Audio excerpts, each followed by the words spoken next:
왜 날 버렸어요? 그 한마디에 내 심장이 멈췄습니다. 30년 만에 듣는 아들의 목소리였습니다. 룸미러 속 나를 노려보는 그 눈빛은 30년 전 내가 빗속에 두고 온 갓난아기의 눈이 아니었습니다.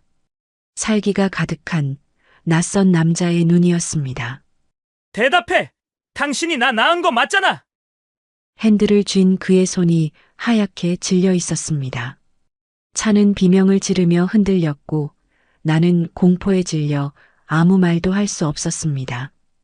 이바구 시작 전에 구독과 좋아요 부탁드리며 끝까지 함께 해주세요.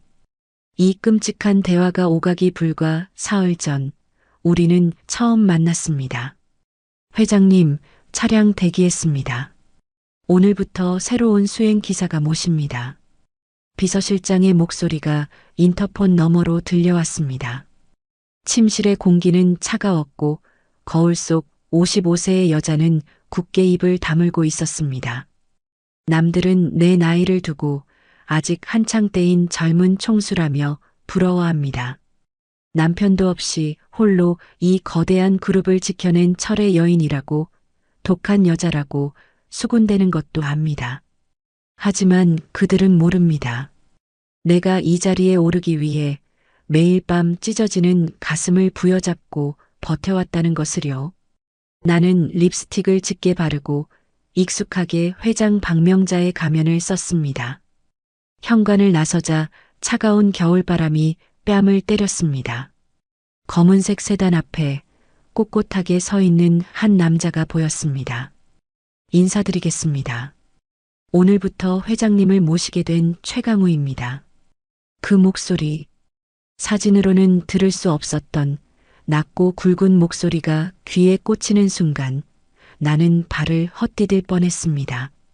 비서실장이 황급히 내 팔을 잡지 않았다면 그대로 차가운 아스팔트 바닥에 주저앉았을지도 모릅니다. 나는 떨리는 눈동자로 고개를 들었습니다. 남자가 나를 보고 있었습니다. 짙은 눈썹, 날카로운 콧날, 서랍 깊숙한 곳, 몰래 숨겨둔 사진 속에 그 얼굴이 맞습니다. 하지만 사진과 달랐습니다. 사진 속 강우는 늘 단정하고 맑은 얼굴이었는데 내 눈앞의 강우는 삶에 찌들어 푸석했고 눈빛엔 가시가 돋쳐 있었습니다. 강우야, 내가 왜 운전대를 잡고 있니? 분명 좋은 회사에 취직했다고 들었는데 심장이 귓가에서 쿵쾅거리며 터질 듯이 뛰었습니다. 재단 보고서에는 분명 대기업에 입사해 잘 살고 있다고 적혀 있었습니다. 그런데 왜 이 아이가 내 차의 문을 열고 있는 겁니까? 나는 애써 태어난 척하며 뒷좌석에 올랐습니다. 문이 닫히고 차단된 공간 안에 오직 나와 그 남자 단둘뿐이었습니다. 차는 미끄러지듯 출발했습니다. 운전은 흠잡을 데 없이 부드러웠습니다. 나는 서류를 보는 척하며 룸미러를 힐끔거렸습니다. 운전석에 앉은 남자의 뒷모습, 사진 속에서는 볼 수 없었던 굽은 어깨와 거친 손마디가 보였습니다.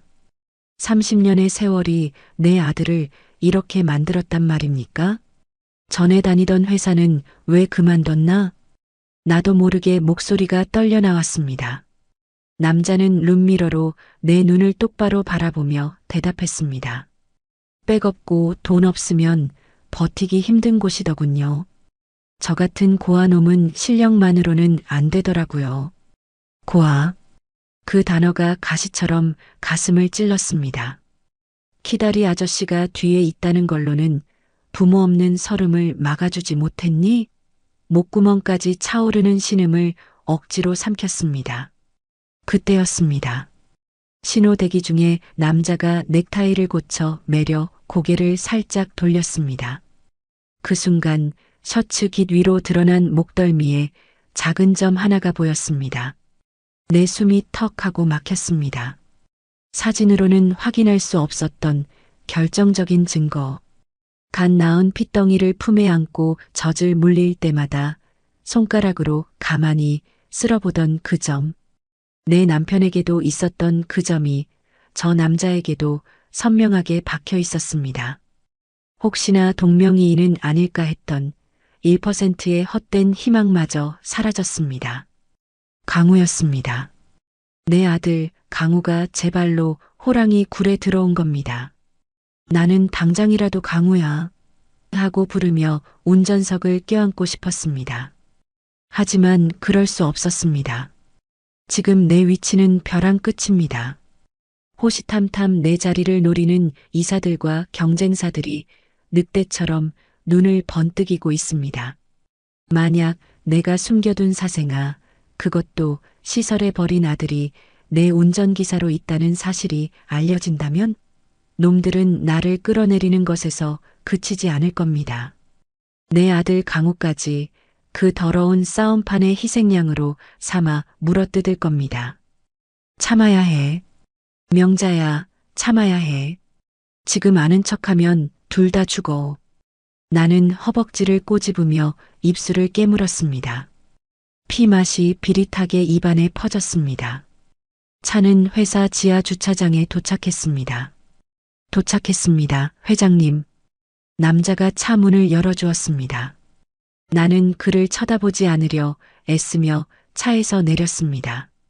하지만 스쳐 지나가는 순간 그에게서 나는 냄새를 맡았습니다. 낡은 섬유유연제 냄새, 그리고 옅은 파스 냄새, 사진 속 환한 미소 뒤에 감춰진 고단한 노동의 냄새였습니다. 엘리베이터 문이 닫히자마자 나는 벽에 기대어 주저앉았습니다. 다리에 힘이 풀려 서 있을 수가 없었습니다. 55년의 세월 동안 독하게 쌓아 올린 내 성벽이 아들의 실물 한 번에 모래성처럼 무너져 내리고 있었습니다. 하루가 어떻게 지나갔는지 모릅니다. 결제 서류의 글씨는 하나도 눈에 들어오지 않았고 이사들의 보고 소리는 웅웅거리는 소음처럼 들렸습니다. 내 온 신경은 오직 지하 주차장 대기실에 있을 그 아이에게 쏠려 있었습니다. 왜 거짓 보고가 올라왔을까? 그동안 얼마나 힘들었을까?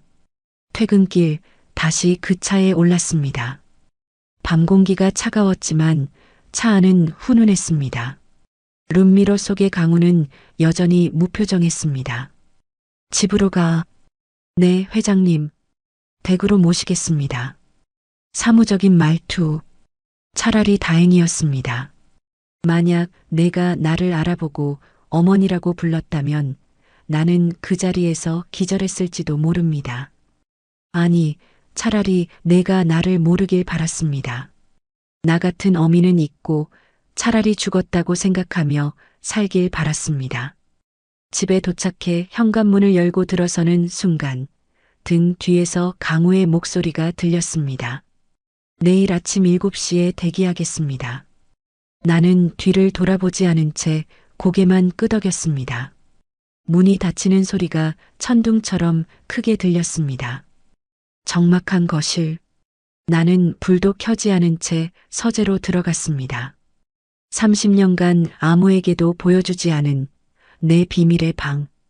벽에 걸린 그림 뒤 숨겨진 금고의 다이얼을 돌렸습니다. 띠릭 소리와 함께 육중한 문이 열렸습니다. 그 안에는 돈다발도 금괴도 없었습니다. 오직 낡은 종이 상자 하나만이 덩그러니 놓여 있었습니다.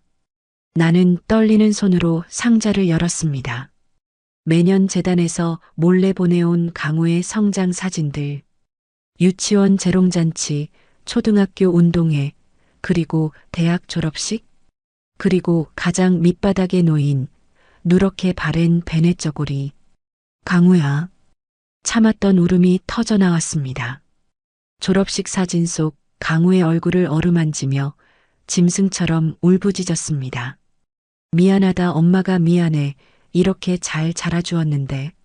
사진 속 강우는 웃고 있었지만 오늘 본 강우는 웃지 않았습니다. 내가 돈으로 막으려 했던 그 아이의 불행을 결국 막지 못했다는 자괴감이 가슴을 찢어발겼습니다. 창밖으로 자동차 헤드라이트 불빛이 스쳐 지나갔습니다. 강우가 차를 몰고 나가는 모양입니다.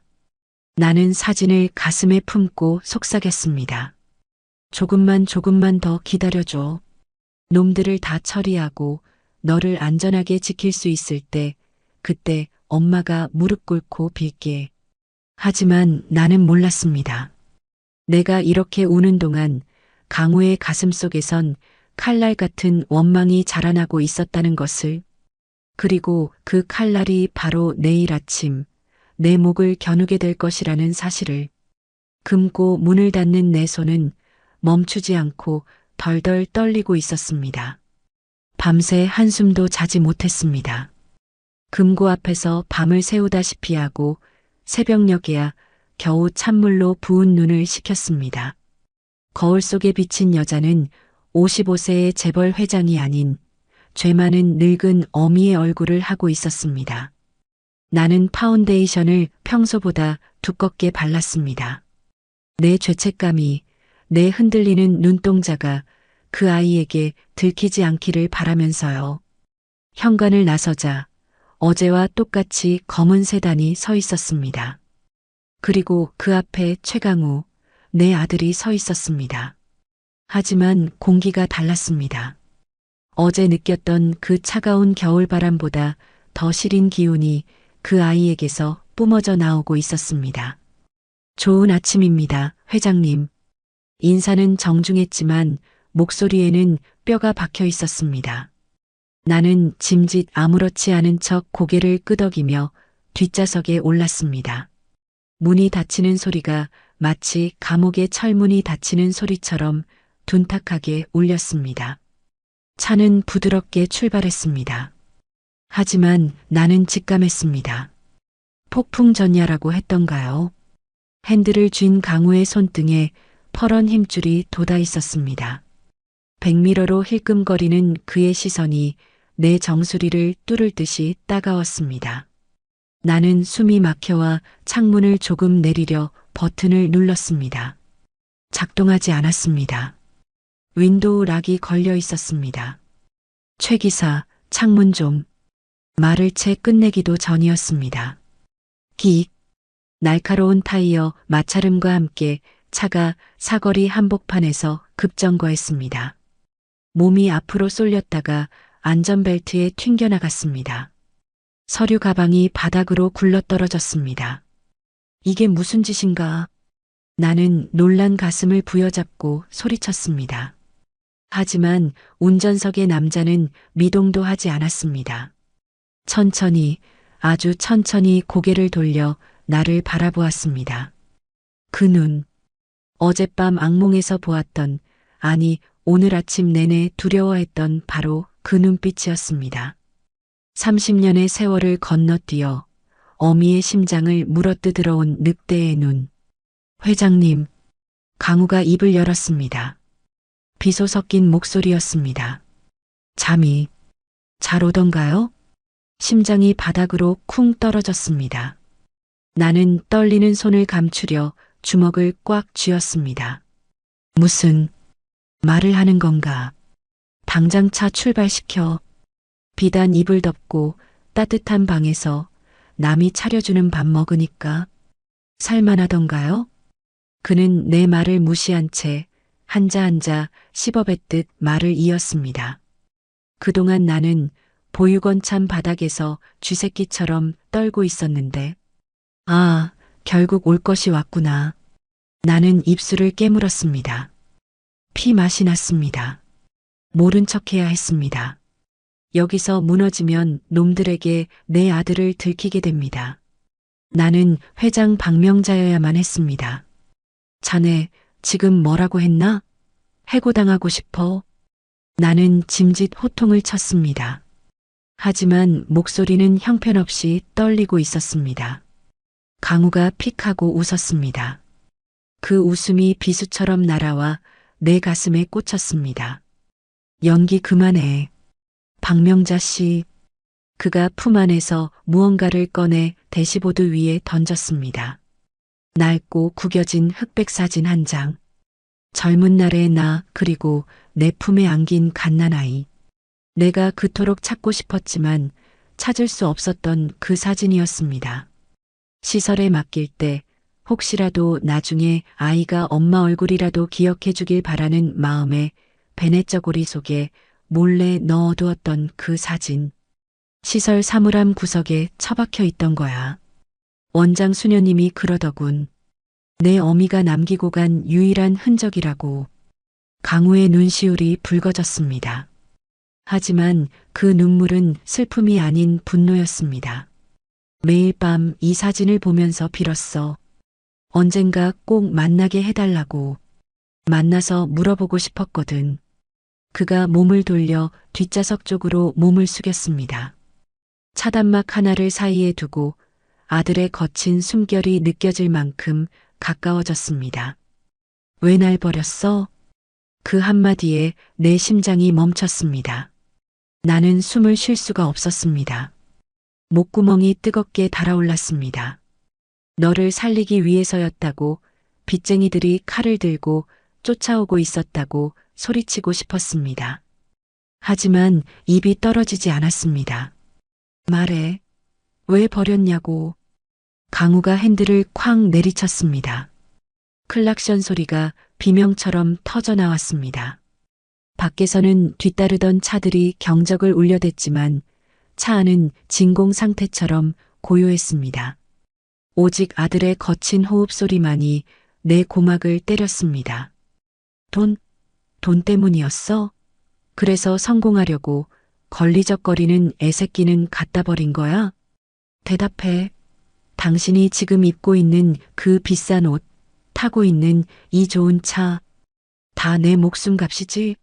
나 팔아서 챙긴 거지. 아닙니다. 아닙니다. 하지만 나는 고개를 끄덕일 수도 저을 수도 없었습니다. 그저 굳은 석고상처럼 그를 바라볼 뿐이었습니다. 내 눈에서 눈물 한 방울이 주르륵 흘러내렸습니다. 그 눈물을 본 순간 강우의 표정이 일그러졌습니다. 그는 혐오스럽다는 듯 고개를 돌리더니 다시 기어를 거칠게 조작했습니다. 울지 마. 역겨우니까. 부앙. 차가 미친 듯이 굉음을 내며 튀어나갔습니다. 그는 경로를 이탈해 고속도로 외곽으로 방향을 틀었습니다. 속도계의 바늘이 120, 140, 160을 넘어갔습니다. 차선 따위는 무시했습니다. 차들이 경적을 울리며 피했고 세상이 뒤집힐 듯 흔들렸습니다. 나는 손잡이를 잡지 않았습니다. 안전벨트를 꽉 쥐지도 않았습니다. 죽어도 좋다. 내가 나를 죽이고 싶다면 기꺼이 죽어주마. 이게 내가 원하는 복수라면 나는 달게 받겠다. 나는 눈을 감고 흔들리는 차 안에서 온몸으로 아들의 분노를 받아냈습니다. 멀미가 날 것 같았지만 속이 뒤집어질 듯 울렁거렸지만 나는 신음소리 한 번 내지 않았습니다. 내가 낸 속도입니다. 내가 30년 전에 저 아이를 버리고 도망쳤던 그 속도만큼 지금 저 아이가 달리고 있는 겁니다. 얼마나 달렸을까요? 어느 한적한 강변도로 차가 끼익 소리를 내며 멈춰섰습니다. 타이어 타는 냄새가 매캐하게 진동했습니다. 강우는 핸들에 머리를 박고 거칠게 숨을 몰아쉬었습니다. 그의 어깨가 들썩이고 있었습니다. 정적이 흘렀습니다. 나는 떨리는 손을 뻗어 30년 만에 처음으로 아들의 어깨에 손을 대려 했습니다. 하지만 닿기 직전 멈췄습니다. 내 더러운 손이 닿으면 저 아이가 더 상처받을 것 같아서. 내려요. 강우가 잠긴 목소리로 말했습니다. 회사 늦겠네. 택시 타고 가세요. 그는 나를 보지 않았습니다. 그리고 다시는 내 눈에 띄지 마. 당신 죽이고 싶어질지도 모르니까. 나는 아무 말 없이 차 문을 열었습니다. 다리가 후들거려 제대로 걸을 수가 없었습니다. 차가운 강바람이 훅 끼쳐왔지만 차 안의 그 뜨거운 지옥보다는 나았습니다. 내가 내리자마자 강우의 차는 뒤도 돌아보지 않고 흙먼지를 일으키며 떠나버렸습니다. 멀어지는 차의 뒷모습. 나는 그 자리에 주저앉았습니다. 바닥에 흙인의 최고급 정장을 더럽혔지만 상관없었습니다. 아들아, 내가 나를 죽이고 싶어 한다는 걸 안다. 하지만 나는 죽을 수가 없다. 아직 할 일이 남았다. 너를 이렇게 만든 놈들, 우리 모자를 생이별하게 만든 그 놈들에게 복수하고 내가 안전해질 때까지 나는 죽을 수도 없다. 나는 주머니에서 휴대폰을 꺼냈습니다. 액정에 눈물방울이 떨어져 번졌습니다. 비서실장에게 전화를 걸었습니다. 차 한 대 보내. 그리고 오늘 일정 다 취소해. 전화를 끊고 나는 입술을 앙다물었습니다. 눈물은 이제 그만. 나는 일어서서 옷에 묻은 흙을 털어냈습니다. 강바람에 내 머리카락이 헝클어졌습니다. 하지만 내 눈빛은 아까보다 더 선명하게 빛나고 있었습니다. 회장님, 최강우 기사건 말입니다. 다음 날 아침 비서실장이 조심스럽게 입을 열었습니다. 나는 서류에서 눈을 떼지 않은 채 만년필을 꽉 쥐었습니다. 어제 도로 한복판에서 회장님을 하차시키고 무단 이탈했다는 보고를 받았습니다. 이건 명백한 해고 사유입니다. 인사팀의 지시에서 당장 2개. 내 목소리가 너무 날카로웠던 걸까요? 비서실장이 흠칫 놀라 말을 멈췄습니다. 나는 애써 표정을 관리하며 고개를 들었습니다. 운전 실력은 나쁘지 않았어. 어제는 내가 급한 용무가 있어서 먼저 내린 거야. 하지만 회장님 규정상 내 말이 말 같지 않나? 싸늘한 침묵이 흘렀습니다. 비서실장은 난감한 표정으로 고개를 숙였습니다. 알겠습니다. 심할서 제출하는 선에서 마무리하겠습니다. 비서실장이 나가자마자 나는 의자 깊숙이 몸을 파묻었습니다. 손바닥이 축축했습니다. 해고라니. 당장이라도 내보내고 싶었습니다. 그 아이가 내 눈앞에 있는 것만으로도 내 심장은 난도질 당하니까요. 하지만 내보낼 수 없습니다. 내 시야 밖으로 사라지면 놈들이 언제 그 아이를 채갈지 모릅니다. 내가 지켜볼 수 있는 거리, 내 숨결이 닿는 거리에 둬야만 합니다. 그게 비록 내가 매일 지옥불에 타들어가는 길일지라도. 오후 3시 이사회가 열렸습니다. 회의실 공기는 무거웠습니다. 상석에 앉은 나를 둘러싸고 하이에나 같은 이사들의 눈빛이 번뜩였습니다. 박 회장님, 최근 그룹 승계 문제로 시끄러운데 후계 구도는 생각하고 계십니까? 최 전무였습니다. 남편의 사촌이자 30년 전부터 내 자리를 노려온 늙은 구렁이. 그는 묘한 미소를 지으며 찻잔을 들었습니다. 듣자 하니 회장님께 숨겨둔 자식이라도 있다는 소문이 돌던데. 헛소문이겠지요? 심장이 쿵 내려앉았습니다. 찻잔을 든 내 손이 미세하게 떨렸습니다. 놈들은 냄새를 맡은 겁니다. 아직 확신은 없지만 어딘가 구린내가 난다는 걸 감지하고 미끼를 던져보는 겁니다. 여기서 흔들리면 끝장입니다. 나는 천천히 찻잔을 내려놓고 최 전무를 똑바로 응시했습니다. 전무님, 나이 드시더니 귀가 얇아지셨군요. 그런 싸구려 찌라시에 휘둘릴 시간에 베트남 공장 적자나 메꾸세요. 좌중에서 킥킥거리는 웃음소리가 터져나왔습니다. 최 전무의 얼굴이 불그락푸르락해졌습니다. 나는 여유롭게 웃어 보였지만 책상 밑 내 무릎은 사시나무 떨듯 떨리고 있었습니다. 강우가 위험합니다. 저들은 내 약점 하나만 잡히면 물불 안 가리는 작자들입니다. 강우가 내 아들이라는 게 밝혀지는 순간 저들은 강우를 납치하든 협박하든 해서 나를 끌어내릴 겁니다. 회의가 끝나고 집무실로 돌아오는 복도. 창밖으로 주차장이 내려다 보였습니다. 검은 세단 옆에 강우가 서 있었습니다. 담배를 피우고 있더군요. 구부정한 등, 헝클어진 머리. 세상 모든 짐을 혼자 짊어진 듯한 그 고독한 뒷모습이 내 가슴을 후벼 팠습니다. 아들아, 내가 나를 미워해도 좋다.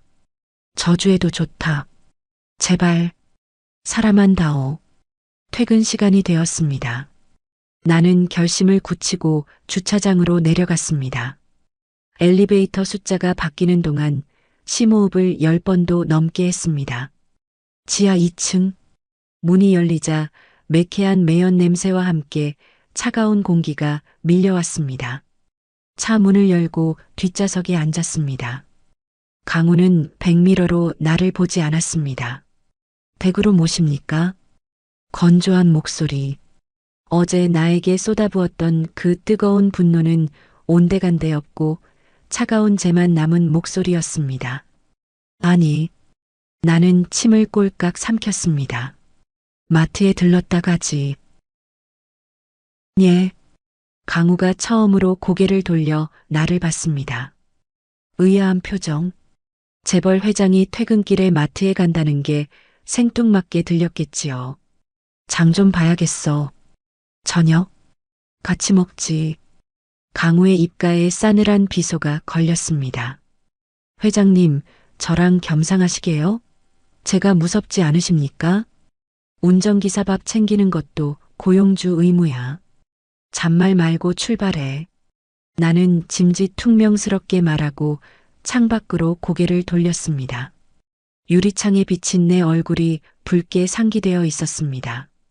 우리는 마트에서 기묘한 장을 봤습니다. 나는 카트를 밀고 강우는 뒤에서 뚱한 표정으로 따라왔습니다. 나는 고기 코너에서 최상급 한우를 집어들었습니다. 30년 전 돈이 없어 미역국은커녕 찬밥에 물 말아 먹으며 젖을 물렸던 기억이 났습니다. 언젠가 돈 많이 벌면 내 새끼 고기 실컷 먹여야지. 그 서러웠던 맹세를 30년 만에 지키는 셈입니다. 집에 도착했습니다. 현관문을 열자 썰렁한 기운이 감돌았습니다. 평소엔 가사 도우미가 있지만 오늘은 다 퇴근시켰습니다. 우리 둘만의 시간이 필요했으니까요. 들어와. 짐은 부엌에 두고. 강우는 쭈뼛거리며 현관에 들어섰습니다. 그의 낡은 구두가 내 집의 대리석 바닥 위에서 초라해 보였습니다. 그는 마치 남의 나라에 온 이방인처럼 두리번거렸습니다. 화려한 샹들리에 고풍스러운 가구들, 벽에 걸린 유명 화가들의 그림. 그의 눈빛이 다시 차가워졌습니다. 나는 지옥에서 살았는데 당신은 천국에서 살았구나. 그 적개심이 피부로 느껴져 나는 고개를 들 수 없었습니다.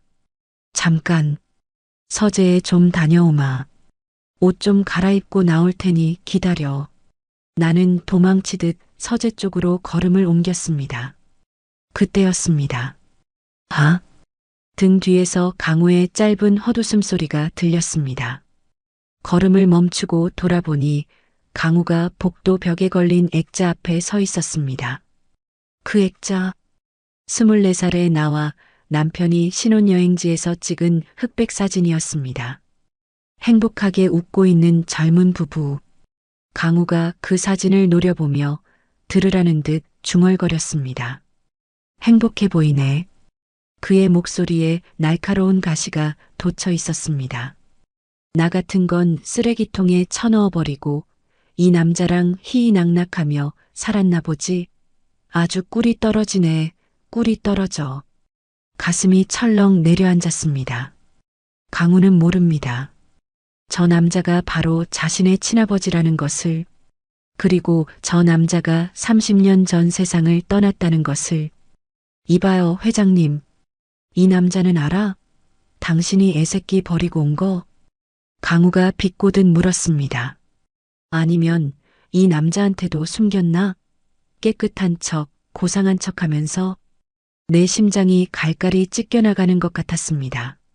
그 남자는 너를 살리려고 목숨을 끊었는데, 너를 지키려고 모든 걸 안고 갔는데, 하지만 나는 변명하지 않았습니다. 아니, 할 수 없었습니다. 지금 변명해봤자 아들의 분노에 기름을 붓는 꼴밖에 되지 않을 테니까요. 따라와. 나는 떨리는 목소리로 말했습니다. 보여줄 게 있다. 강우의 눈썹이 꿈틀했습니다. 뭐, 돈다발이라도 주시게. 입 다물고 꺼지라고. 들어와.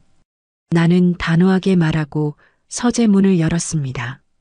강우는 코웃음을 치며 주머니에 손을 찔러 넣은 채 나를 따라 들어왔습니다.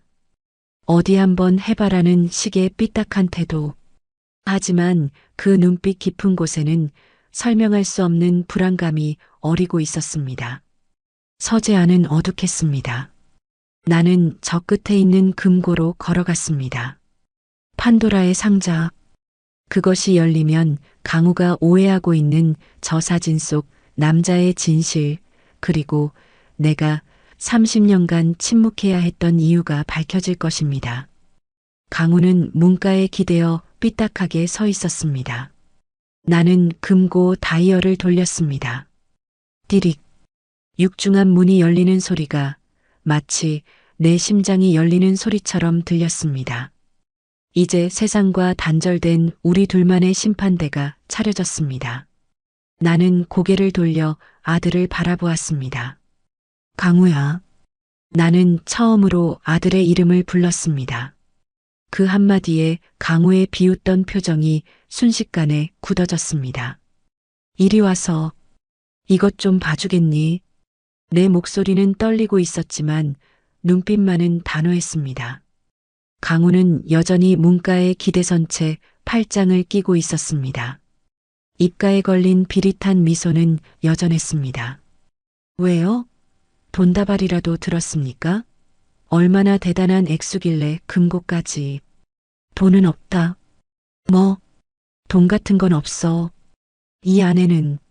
나는 금고 문을 활짝 열어젖혔습니다. 어둠 속에 잠겨있던 금고 내부가 서재의 조명을 받아 드러났습니다. 강우의 시선이 금고 안으로 향했습니다. 순간 그의 눈썹이 꿈틀했습니다. 텅 비어 있었습니다. 현금 뭉치도 금괴도 다이아몬드도 없었습니다. 오직 낡아 빠진 종이 상자 하나만이 덩그러니 놓여 있을 뿐이었습니다. 이게 뭡니까? 강우가 다가왔습니다. 비아냥거리던 태도가 조금씩 허물어지고 있었습니다. 그는 재벌 회장의 비밀 금고에서 고작 저런 쓰레기 같은 상자가 나왔다는 사실을 이해하지 못하는 눈치였습니다. 열어봐라. 나는 한 걸음 뒤로 물러났습니다. 강우는 의심스러운 눈초리로 나를 한번 쳐다보고는 조심스럽게 상자 뚜껑을 열었습니다. 먼지 냄새와 함께 묵은 종이 냄새가 훅 끼쳐 올라왔습니다. 강우의 손이 멈칫했습니다. 상자 맨 위에 놓인 것은 누렇게 바랜 베넷 저고리였습니다. 30년의 세월을 견디며 색이 바래고 실밥이 터진 아주 작은 옷. 가슴팍에는 서툰 바느질로 강우라는 이름이 수놓아져 있었습니다. 이건. 강우의 목소리가 갈라졌습니다. 그는 떨리는 손으로 베넷 저고리를 집어들었습니다. 자신의 손바닥보다 조금 더 큰 그 옷을 보며 그는 말을 잇지 못했습니다. 내가 태어났을 때 내가 처음으로 지어준 옷이다. 돈이 없어서 시장통에서 1000쪼가리를 주워다가 밤새 꿰맸어. 바늘에 찔려 피가 났는데도 아픈 줄도 모르고 만들었지. 내가 세상에 나온 게 너무 좋아서. 강우가 베넷 저고리를 꽉 쥐었습니다. 그의 주먹이 부들부들 떨리고 있었습니다. 이런 거 보여주면 내가 감동이라도 할 줄 알았어? 그는 억지로 냉소를 지어 보였습니다. 버릴 땐 언제고 이제 와서 추억팔이라도 하시게. 역겨워. 정말 역겨워서 토가 나올 것 같군. 그는 베넷 저고리를 상자에 다시 처박으려 했습니다. 그때 상자 안쪽에 있던 두툼한 서류철이 눈에 들어왔습니다. 후원 내역서라고 적힌 낡은 파일. 이건 또 뭡니까? 강우가 파일을 펼쳤습니다. 첫 장을 넘기는 순간 그의 동공이 지진이라도 난 듯 흔들렸습니다. 1996년 3월 15일 분유값 및 기저귀 비용 30만 원 송금. 1997년 5월 5일 어린이날 선물 자전거 비용 10만 원 송금. 2002년 초등학교 입학 축하금. 2015년 대학 등록금 전액.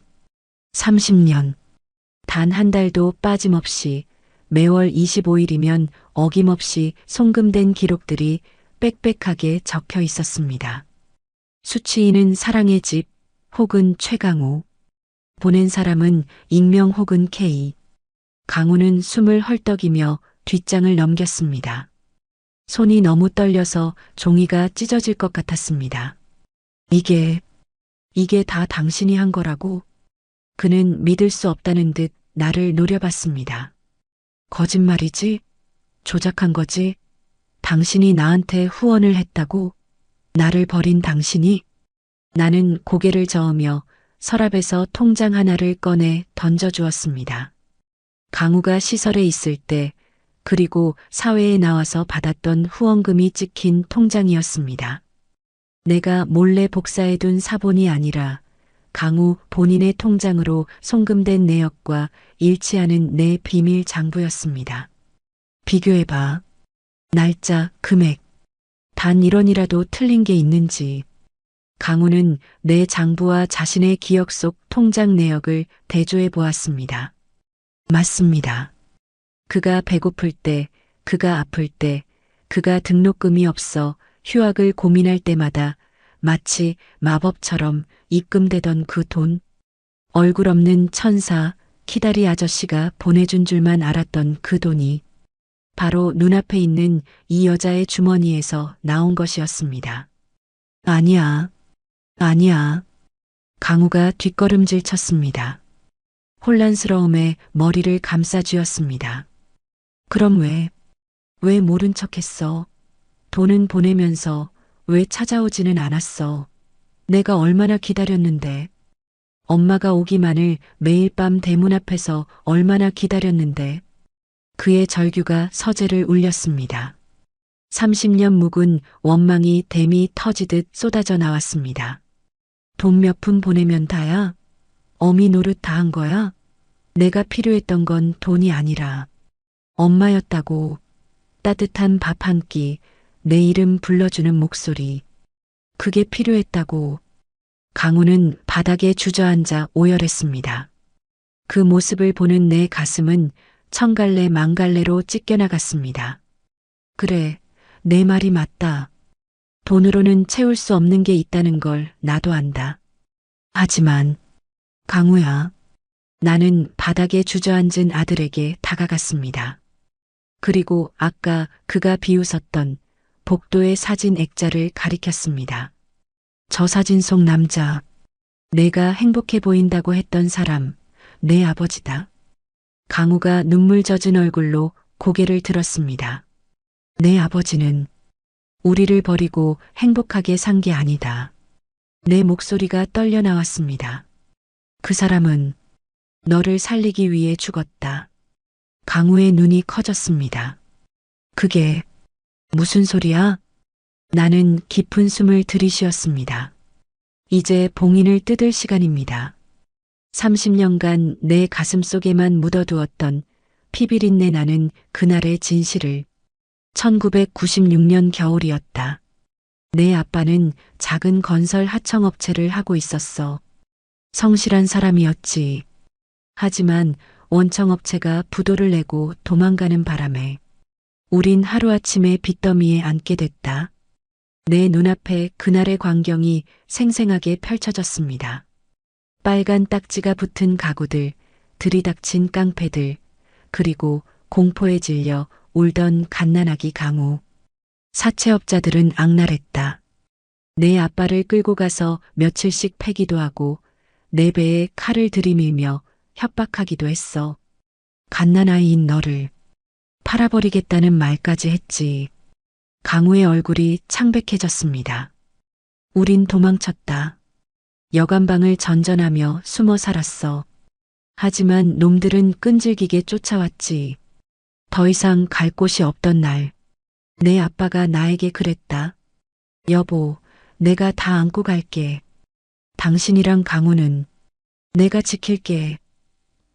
눈물이 볼을 타고 흘러내렸습니다. 그날 밤 내 아빠는 스스로 생을 마감했어. 자신의 생명보험금으로 빚의 일부라도 갚길 바라면서, 그리고 자신이 죽으면 놈들이 너와 나를 쫓지 않을 거라고 믿으면서. 나는 강우의 손을 잡았습니다. 강우는 뿌리치지 않았습니다. 그의 손은 얼음장처럼 차가웠습니다. 하지만 놈들은 멈추지 않았다. 남편이 죽자 놈들은 나에게 빚을 갚으라고, 아니면 애를 내놓으라고 더 악착같이 달려들었어. 나는 선택해야 했다.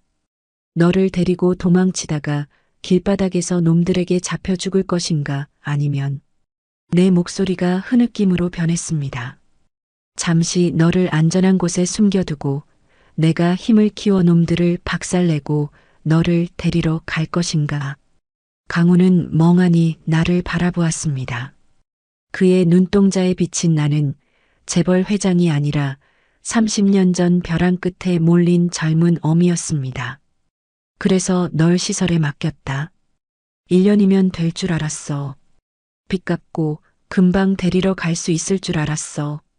하지만 세상은 돈 없고 백 없는 과부에게 그렇게 호락호락하지 않더구나. 나는 강우의 손을 내 볼에 갖다 대었습니다. 미안하다 강우야. 1년이 10년이 되고 10년이 30년이 되어버렸어. 널 지킬 힘을, 완벽한 힘을 가지려다 보니 너무 늦어버렸어. 강우는 아무 말도 하지 않았습니다. 다만 내 볼에 닿은 그의 거친 손바닥이 미세하게 떨리고 있었습니다. 그의 오해가, 그 단단했던 원망의 벽이 무너져 내리는 소리가 들리는 듯 했습니다. 그는 혼란스러운 표정으로 다시 금고 안을 들여다보았습니다. 텅 빈 금고. 그것은 부의 상징이 아니라 아들을 지키기 위해 어미가 치러야 했던 30년 전쟁의 흉터였습니다. 그럼 키다리 아저씨가 정말 당신이었어? 강우의 눈물방울이 벤의 저고리 위로 뚝 하고 떨어졌습니다. 나는 그 눈물을 닦아줄 자격조차 없어서 그저 떨리는 손으로 내 옷자락만 쥐어뜯었습니다. 그래, 나였다. 비겁하게 이름도 밝히지 못하고 뒤에 숨어서 돈이나 보내는 못난 어미였다. 강우는 고개를 떨구었습니다. 그의 어깨가 흐느낌으로 들썩였습니다.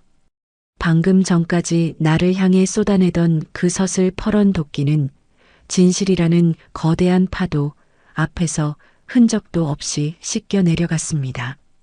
나는 말없이 서재 한 구석에 꽂혀 있던 낡은 앨범을 꺼내왔습니다. 그리고 앨범 맨 뒷장에 끼워져 있던 찢어진 사진 한 조각을 꺼내 강우 앞에 놓았습니다.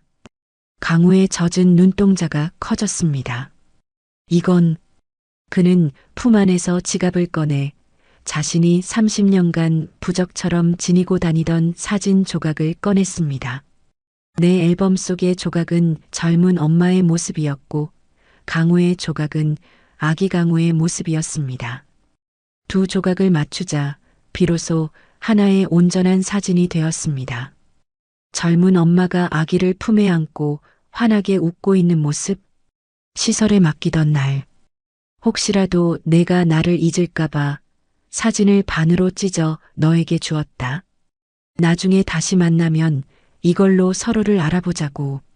하지만 강우는 너무 어렸기에 그 약속을 기억하지 못했을 것입니다. 그저 본능적으로 그 사진 조각이 자신의 뿔이라는 것만 알았겠지요. 미안하다. 엄마가 약속을 지키는데 너무 오래 걸렸어. 강우는 맞춰진 사진을 어루만지며 하염없이 눈물을 흘렸습니다. 말해줘요. 더 자세히 말해줘요. 그동안 혼자서 어떻게 사신 거예요? 강우가 젖은 눈으로 나를 올려다보았습니다. 이제 그의 눈에는 원망이 아닌 어머니에 대한 안타까움과 연민이 가득했습니다. 나는 그 눈빛에 용기를 얻어 30년 전 묻어두었던 기억의 빗장을 천천히 풀었습니다. 내 아빠가 떠나고 세상은 지옥이었다. 내 목소리는 어느새 30년 전 그 차갑고 습한 지하 단칸방의 기억을 더듬고 있었습니다. 1996년 겨울이었어. 창문 틈으로 살을 애는 바람이 들어오는 단칸방에서 나는 너를 품에 안고 덜덜 떨고 있었지. 남편의 장례식도 치르지 못했다. 장례식장에 빚쟁이들이 들이닥쳐 깽판을 칠 게 뻔했으니까. 나는 남편의 유골함조차 모시지 못한 채 너 하나만 둘러엎고 야반도주를 했단다. 내 눈앞에 배고파서 자지러지게 울던 갓난아기 강우의 모습이 떠올랐습니다. 젖은 이미 말라버렸고 분유 쌀 돈도 없었어. 나는 수돗물에 설탕을 타서 내 입에 물렸다. 그 단물을 빨아먹으며 잠드는 너를 보며 나는 입을 틀어막고 울었어. 여보, 나 너무 무서워. 나 좀 데려가. 제발 우리 좀 데려가. 그렇게 밤새 빌었지. 강우의 눈에서 눈물이 주르륵 흘러내렸습니다. 밤마다 밖에서는 빚쟁이들이 문을 걷어찼어. 아, 박명자, 나와. 애새끼 팔아서라도 돈 갚아야지. 그 소리가 들릴 때마다 나는 내 귀를 막고 이불 속으로 숨었다. 죽고 싶었어? 차라리 여기서 연탄불이라도 피우고 다 같이 끝내는 게 낫지 않을까 수십 번도 더 생각했어. 하지만 잠든 강우의 얼굴을 보면 그럴 수가 없었습니다. 죄라고는 가난한 부모 만난 죄밖에 없는 이 작은 생명을 내 손으로 죽일 수는 없었습니다. 결국 결심했다. 나 혼자는 도망칠 수 있어도 갓난아기를 데리고는 놈들을 따돌릴 수 없다는 걸 알았거든. 놈들은 냄새 맡는 귀신들이야. 언젠가는 잡힌다. 잡히면 너는 놈들의 손에 팔려가거나 앵벌이로 살게 될 게 뻔했어. 나는 강우를 포대기에 싸서 새벽 첫 차를 타고 가장 먼 도시로 갔습니다. 그리고 천사의 집이라는 간판이 달린 시설 앞에 섰던 그날의 눈발이 아직도 눈에 선합니다. 1시간을 서성였다. 배를 누를 수가 없었어. 내 심장을 도려내는 것 같아서. 아가야, 엄마가 미안해. 엄마가 힘이 없어서. 정말 미안해. 그렇게 속삭이며 내 베넷저고리 속에 찢어진 사진 반쪽을 넣었지. 딩동하는 벨소리가 환청처럼 귓가에 울렸습니다. 원장 수녀님이 나오시는 소리가 들리자 나는 뒤도 돌아보지 않고 뛰었다. 전봇대 뒤에 숨어서 수녀님이 너를 안고 들어가는 모습을 지켜보았지. 닫힌 철문 너머로 내 울음소리가 들려오는데 그 소리가 내 평생의 형벌이 될 줄은 그때는 몰랐어. 나는 젖은 눈으로 아들의 손을 꽉 잡았습니다. 그날 이후로 나는 닥치는 대로 일했다. 식당 설거지, 빌딩 청소, 노점상. 안 해본 일이 없어. 잠은 하루에 3시간도 안 잤다. 잘 자격이 없다고 생각했으니까. 내가 시설에서 추운 밤을 보낼 텐데 내가 어떻게 다리를 뻗고 자겠니? 강우의 어깨가 더 심하게 흔들렸습니다.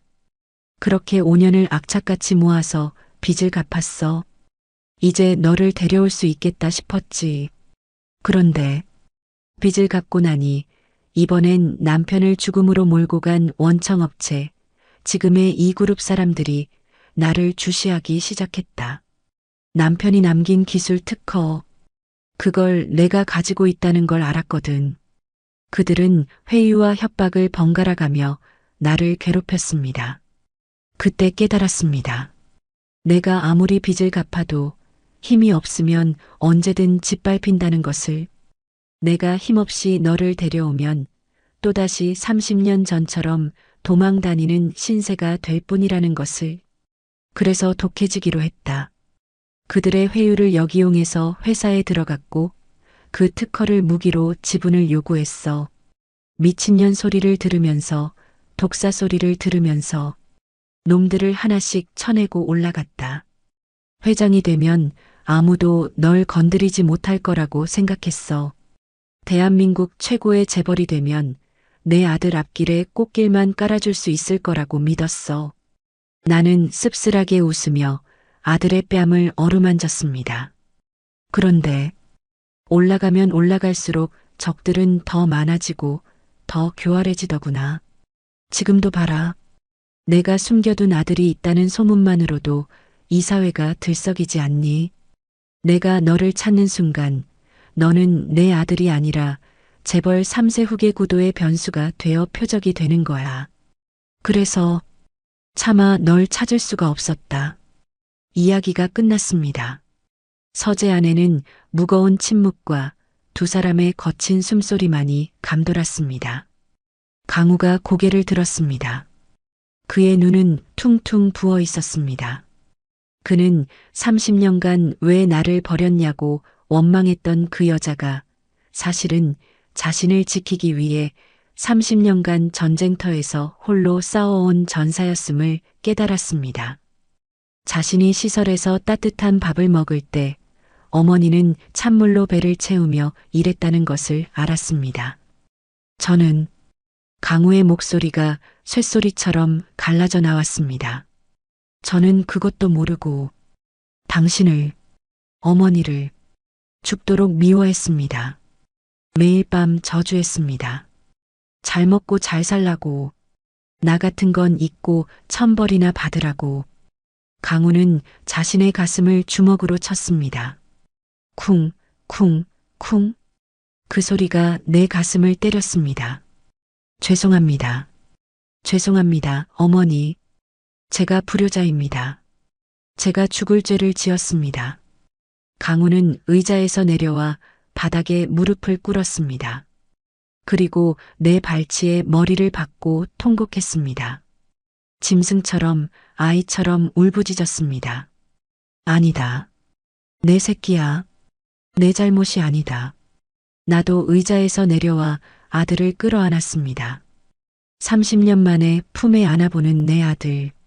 그 작던 핏덩이가 이렇게 커서 단단한 어깨를 가진 사내가 되었습니다. 그의 땀 냄새, 눈물 냄새가 내 코끝을 찔렀습니다. 엄마가 미안해. 엄마가 너무 늦어서 미안해. 우리는 그렇게 서로를 부둥켜 안고 서재 바닥에서 오래도록 울었습니다. 30년의 세월이 눈물에 씻겨 내려갔습니다. 원망도, 오해도, 그리움도 모두 녹아내렸습니다. 하지만 우리는 몰랐습니다. 이 감동적인 재회의 순간에도 문 밖에서는 검은 그림자가 우리를 엿듣고 있었다는 것을, 반쯤 열린 서재 문틈으로 서늘한 바람과 함께 누군가의 기척이 사라졌다는 것을, 30년 만에 아들을 품에 안고 운 탓일까요? 다음 날 아침 눈을 떴을 때 세상은 전과는 다르게 보였습니다. 창문으로 들어오는 햇살이 따뜻했고 매일 마시던 쓴 커피에서도 향기가 나는 듯 했습니다. 비록 불안한 평화일지라도 나는 이 행복을 조금 더 누리고 싶었습니다. 강우야, 넥타이가 비뚤어졌다. 출근 준비를 마친 강우가 현관에 서 있었습니다. 나는 까치발을 들고 아들의 넥타이를 고쳐 매주었습니다. 어제까지만 해도 나를 죽일 듯 노려보던 그 남자가 이제는 수줍게 목을 내밀고 있는 내 아들이 되었습니다. 출발하겠습니다. 회장님. 강우는 쑥스러운 듯 머리를 극적이며 회장님이라고 불렀습니다. 회사에서는 공과 사를 구분하자고 어젯밤 약속했기 때문입니다. 하지만 그 목소리 끝에 묻어나는 어머니라는 온기를 나는 느낄 수 있었습니다. 우리는 함께 집을 나섰습니다. 현관문이 닫히기 직전 바닥에 반짝이는 무언가가 내 눈에 들어왔습니다. 나는 허리를 굽혀 그것을 집어들었습니다. 고급스러운 은색 몽블랑 만년필. 어디서 많이 본 물건이었습니다. 내 서재 앞 복도 구석에 떨어져 있던 이것. 어제는 정신이 없어 몰랐는데 이건 설마. 등골이 서늘해졌습니다. 이 만년필은 내가 입사 10주년 선물로 비서실장에게 줬던 것이었습니다. 어제 퇴근길에 가사 도우미도 다 물렸는데 비서실장이 왜 여기 왔었을까요? 그리고 왜 인기척도 없이 다녀간 걸까요? 불길한 예감이 스멀스멀 피어올랐지만 나는 애써 고개를 저으며 차에 올랐습니다. 회사에 도착하자마자 그 불길함은 현실이 되어 나를 덮쳤습니다. 로비의 공기가 달랐습니다. 직원들이 삼삼오오 모여 수군대다가 내가 나타나자 황급히 흩어졌습니다. 엘리베이터를 타는 내 등 뒤로 따가운 시선들이 꽂혔습니다. 회장님, 큰일 났습니다. 집무실에 들어서자마자 홍보팀장이 사색이 되어 뛰어들어왔습니다. 지금 증권가 지라시와 익명 커뮤니티에 회장님 관련 루머가 돌고 있습니다. 홍보팀장이 내민 태블릿 PC를 받아들었습니다. 화면 가득 자극적인 제목들이 춤을 추고 있었습니다. 단독 철회 여인 피 회장, 숨겨둔 사생아 운전기사로 채용? 충격. 피그룹 후계자는 정과 있는 고아원 출신? 운전기사가 친아들? 막장 드라마 실사판. 눈앞이 캄캄해졌습니다.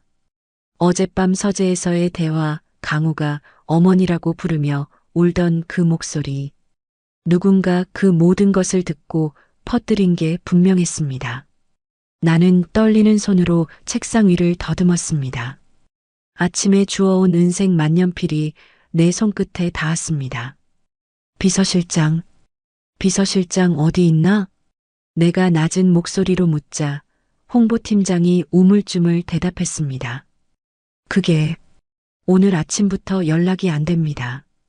병가를 냈다고 하는데 확실했습니다. 20년을 내 손발처럼 부렸던 그 사람이 가장 결정적인 순간에 내 등에 칼을 꽂은 겁니다.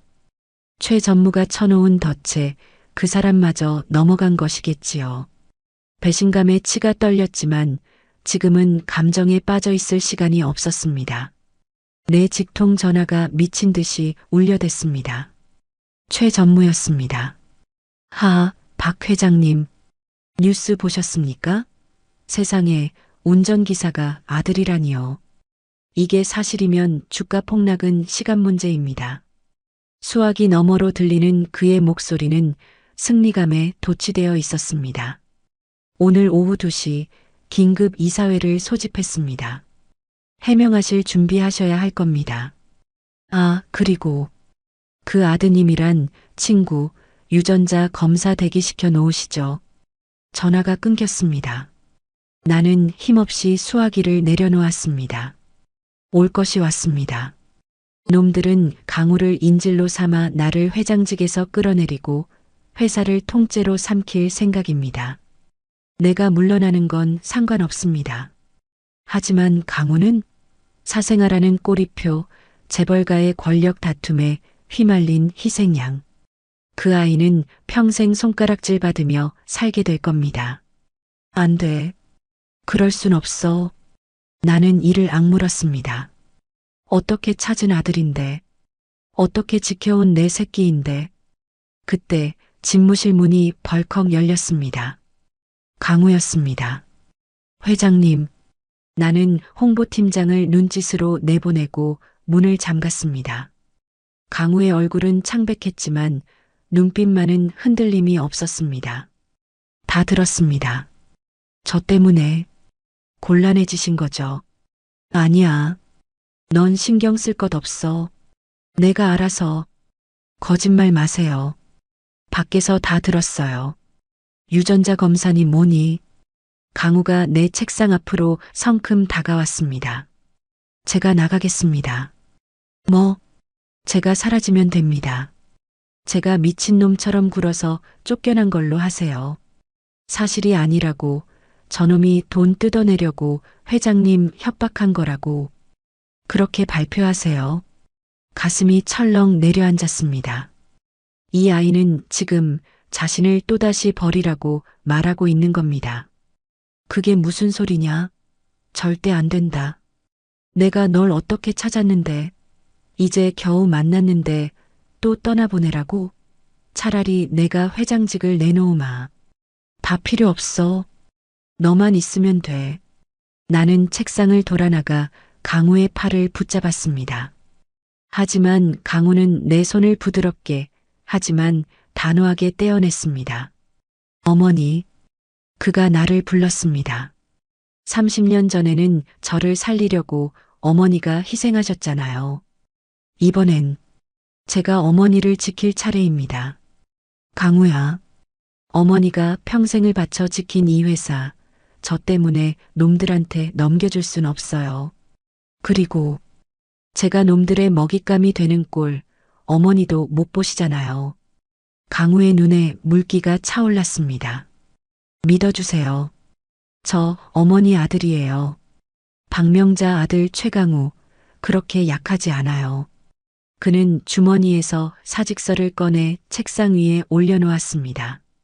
오후 2시 이사회, 제가 직접 들어가겠습니다.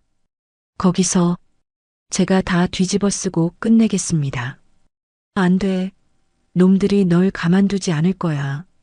가만두지 않아도 상관없어요. 어머니 아들로 사는 게 어떤 건지 이제 저도 좀 알 것 같거든요. 강우는 씩 웃어 보였습니다. 30년 만에 처음 보는 저토록 슬프고도 듬직한 미소. 남편이 죽으러 가던 날 아침에 내게 지어 보였던 바로 그 미소였습니다. 강우야, 가지 마라. 제발. 나는 울부짖으며 그를 잡으려 했지만 강우는 뒤도 돌아보지 않고 집무실을 나갔습니다. 닫힌 문 너머로 그의 발소리가 멀어져 갔습니다.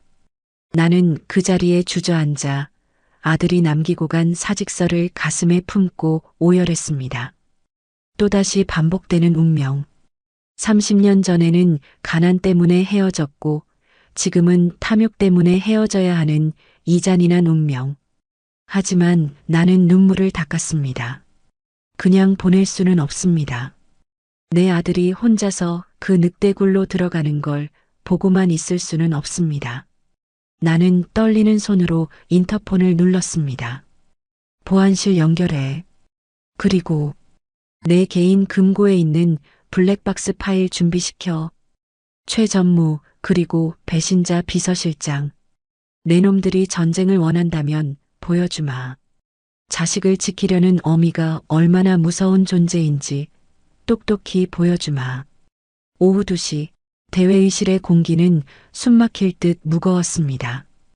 수십 명의 이사진과 주주들이 긴 테이블에 앉아 있었고 그 끝에 마련된 증인석에는 강우가 홀로 앉아 있었습니다. 낡은 정장 차림의 내 아들. 쏟아지는 플래시 세례와 날선 질문들 속에서도 그는 고개를 숙이지 않았습니다. 그러니까 본인이 그룹 회장의 혼외자라고 주장하며 금품을 요구했다는 겁니까? 최 전무가 비열한 미소를 지으며 마이크를 잡았습니다. 그는 이미 승리감에 취해 있었습니다. 강우 하나만 망가뜨리면 나까지 엮어서 회장 자리에서 끌어내릴 수 있다는 계산이 끝난 상태였으니까요.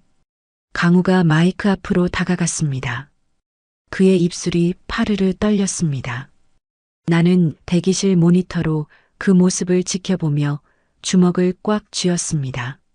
하지마, 강우야. 제발 하지마.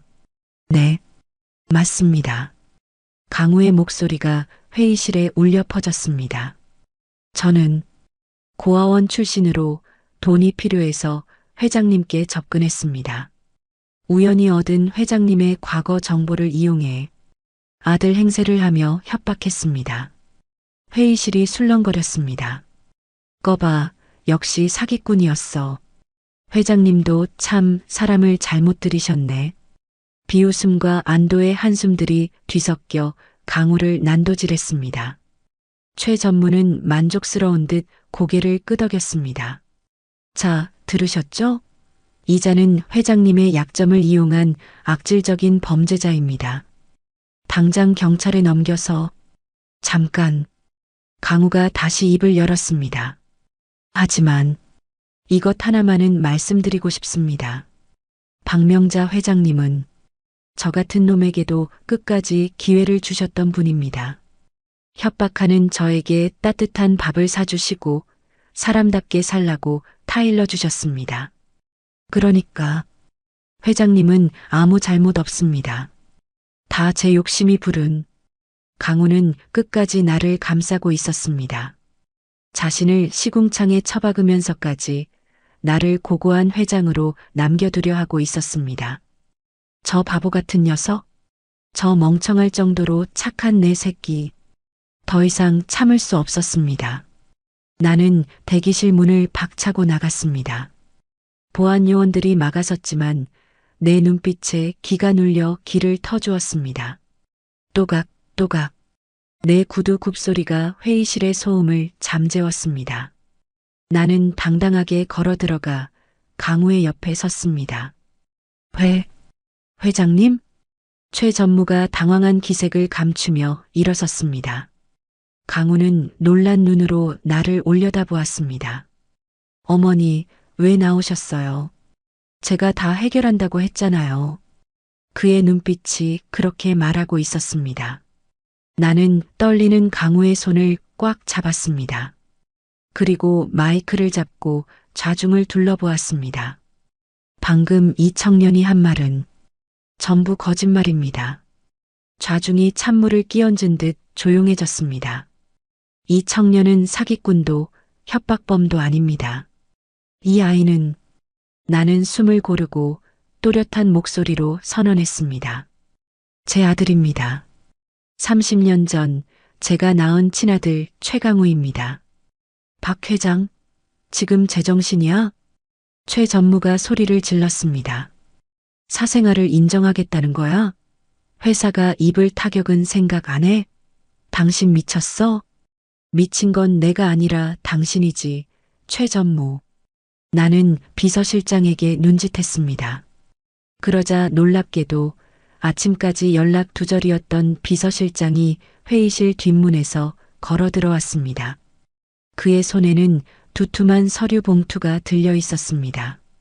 최 전무의 얼굴이 하얗게 질렸습니다. 김 실장, 자네가 왜?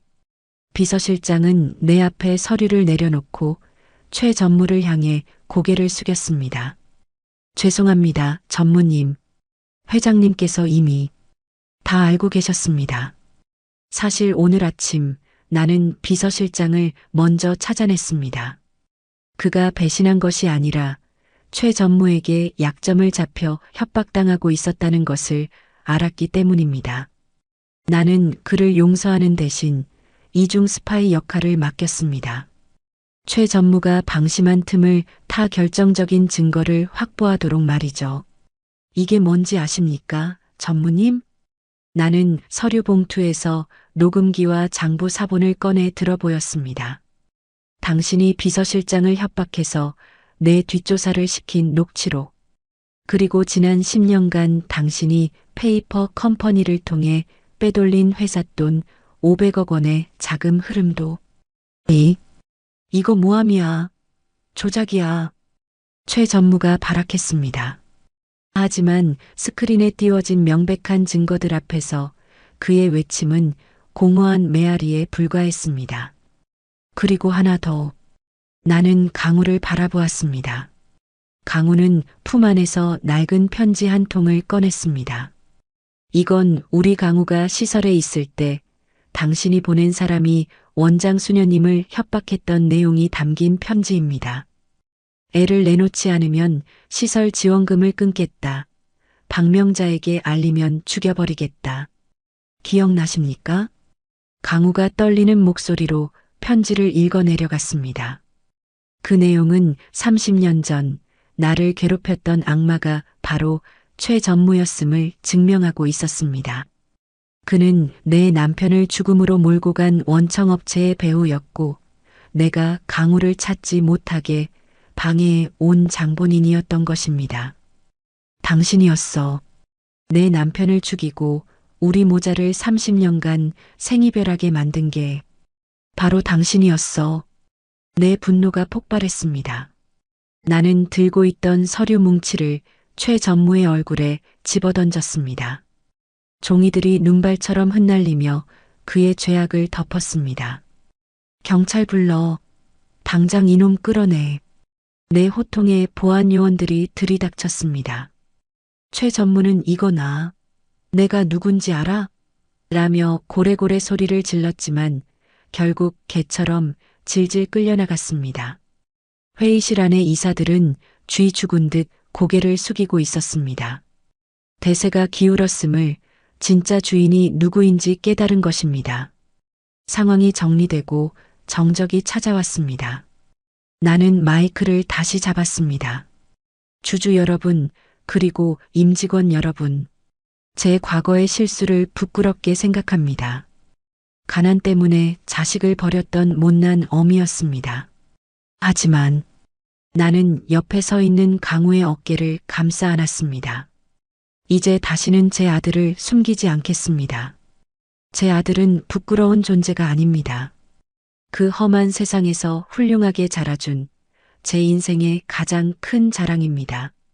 저는 오늘부로 제 모든 지분을 사회에 환원하고 전문 경영인 체제로 전환하겠습니다. 다만 강우가 놀란 눈으로 나를 쳐다보았습니다. 제 아들 최강우가 이 회사의 말단 직원부터 시작해서 정당하게 능력을 인정받을 때까지 제가 이 아이의 든든한 어머니이자 선배로서 지켜볼 것입니다. 우레와 같은 박수가 터져 나왔습니다. 그것은 재벌 회장에 대한 의례적인 박수가 아니라 용기 있는 어머니와 그 아들에 대한 진심 어린 응원이었습니다. 강우의 눈에서 눈물이 흘러내렸습니다. 그는 나를 향해 깊이 고개를 숙였습니다. 감사합니다. 어머니, 나도 눈물을 훔치며 아들을 꽉 끌어안았습니다. 카메라 플래시가 터졌지만 더 이상 두렵지 않았습니다. 내 품에 안긴 아들의 체온이 그 어떤 갑옷보다 단단하게 나를 지켜주고 있었으니까요. 반격은 끝났습니다. 그리고 이제 우리 모자의 진짜 인생이 시작되려 하고 있습니다. 전쟁 같았던 그날 이후 계절이 바뀌었습니다. 차가운 겨울바람이 물러가고 거리에는 벚꽃잎이 눈처럼 흩날리는 봄이 왔습니다. 내 인생에도 그리고 우리 강우의 인생에도 비로소 봄이 찾아왔습니다. 어머니, 저 늦었어요. 먼저 갈게요. 현관에서 우당탕거리는 소리가 들렸습니다. 예전 같으면 검은 양복을 입고 차 문을 열어주던 운전기사 최강우가 아닙니다. 헐레벌떡 넥타이를 매며 뛰어나가는 P그룹 신입사원 최강우입니다. 아침은 먹고 가야지. 국만이라도 뜨고 가라니까. 나는 국자를 든 채 주방에서 뛰쳐나갔습니다. 하지만 강우는 이미 구두를 꿰신고 있었습니다. 신입이 지각하면 찍혀요. 저 오늘 자재 창고 정리하는 날이라 밥 많이 먹으면 졸려서 안 돼요. 다녀오겠습니다. 강우가 씩씩하게 인사하고 대문을 나섰습니다. 닫힌 문 너머로 아, 버스 놓치겠다 하며 뛰어가는 발소리가 들렸습니다. 나는 피식 웃음이 나왔습니다. 재벌 회장 아들이 버스를 타고 출근한다니 남들이 들으면 쇼한다고 하겠지만 강우는 진심이었습니다. 제 힘으로 인정받고 싶어요. 어머니 아들로서 부끄럽지 않게요. 그렇게 말하며 운전대를 놓고 작업복을 입은 아들. 그 뒷모습이 얼마나 든든하고 예쁜지 나는 매일 아침 창밖을 내다보며 한참을 서 있곤 합니다. 나는 식탁으로 돌아와 혼자 밥을 먹었습니다.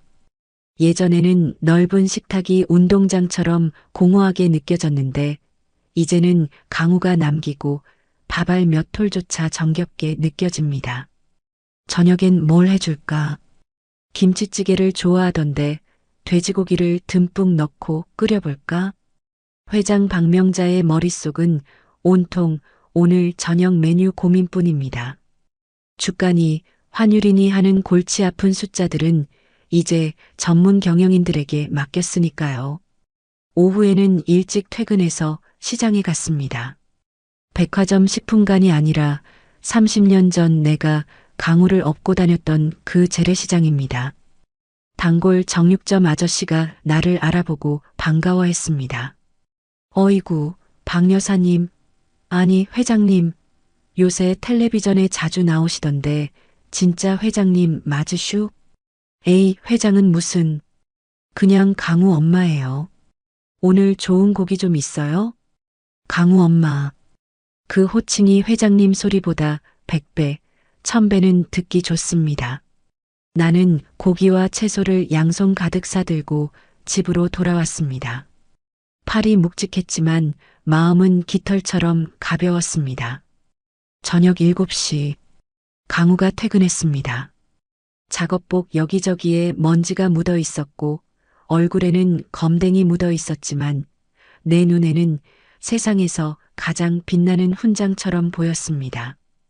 다녀왔습니다. 와, 냄새 죽이는데요? 강우가 코를 킁킁거리며 주방으로 들어왔습니다. 식구와 밥 다 됐다. 네, 어머니. 잠시 후 우리는 마주보고 앉아 저녁을 먹었습니다. 보글보글 끓는 김치찌개, 갓 지은 하얀 쌀밥, 그리고 강우가 좋아하는 계란말이. 소박하지만 30년 동안 꿈꿔왔던 밥상입니다.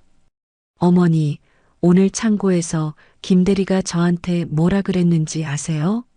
강우 씨는 힘이 장사네. 소 한 마리도 때려잡겠어 그러더라고요. 어머, 우리 아들이 힘이 좋긴 하지. 근데 제가 회장 아들인 줄은 꿈에도 모르고 자꾸 저한테 커피 심부름을 시키잖아요. 나중에 알면 기절할 텐데. 강우가 키득거리며 밥을 크게 한 숟갈 떠넣었습니다. 오물오물 씹는 볼이 다람쥐처럼 귀여웠습니다. 30살 넘은 사내놈 보고 귀엽다고 하면 주책이겠지만 어쩌겠습니까? 내 눈엔 아직도 30년 전 그 아기로 보이는걸요. 강우야. 네. 이번 주말에 아빠 보러 갈까? 강우의 숟가락질이 멈췄습니다. 네. 좋아요. 저도 인사드리고 싶었어요. 주말 우리는 남편이 잠들어 있는 추모공원을 찾았습니다. 따뜻한 햇살이 비석 위로 쏟아지고 있었습니다. 강우는 미리 준비해온 카네이션 바구니를 비석 앞에 놓았습니다. 그리고 넙죽 큰 절을 올렸습니다. 아버지, 저 왔어요. 강우예요. 강우의 목소리가 조금 떨렸습니다. 너무 늦게 와서 죄송해요.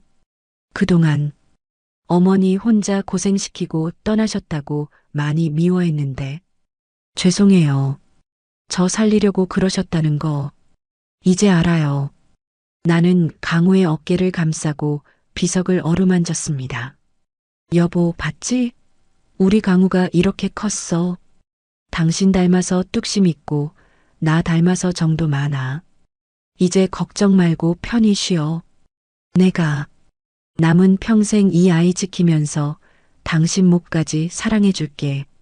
바람이 불어와 우리 모자의 머리카락을 헝클어뜨렸습니다. 마치 남편이 그래, 고생했다. 고맙다 하며 쓰다듬어 주는 것 같았습니다. 30년 묵은 체증이 쑥 내려가는 기분이었습니다. 이제야 비로소 우리 세 식구가 한자리에 모인 것 같았습니다. 집으로 돌아오는 차 안. 이번에는 강우가 운전석에, 내가 조수석에 앉았습니다. 예전처럼 운전기사와 회장이 아니라 아들과 엄마로서 말이죠.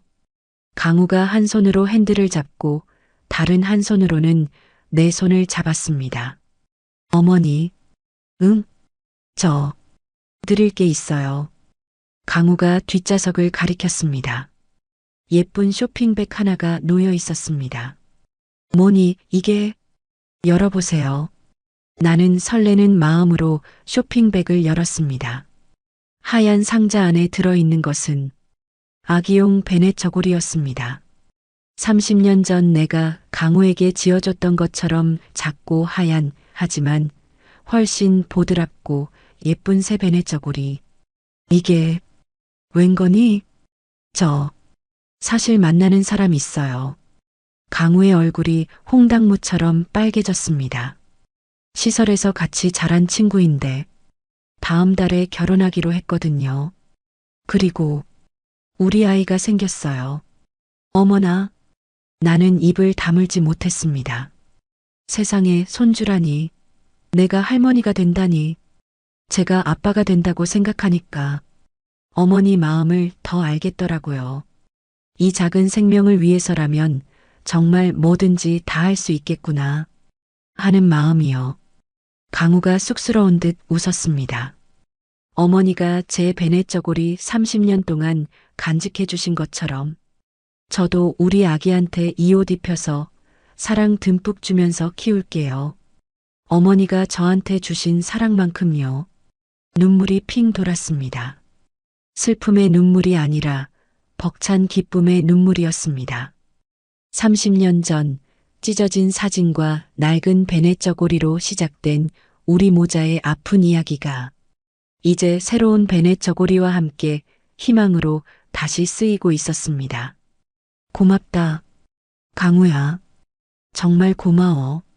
살아줘서 고맙고 이렇게 훌륭하게 자라줘서 고맙고 나한테 이런 행복을 줘서 고마워. 나는 베네저고리를 품에 안고 강우의 손등에 얼굴을 비볐습니다. 따뜻했습니다. 차가 집 앞 골목으로 들어섰습니다. 담장 너머로 핀 목련꽃이 하얗게 웃고 있었습니다. 이제 우리 집에는 더 이상 차가운 적막도 숨겨야 할 비밀도 없습니다.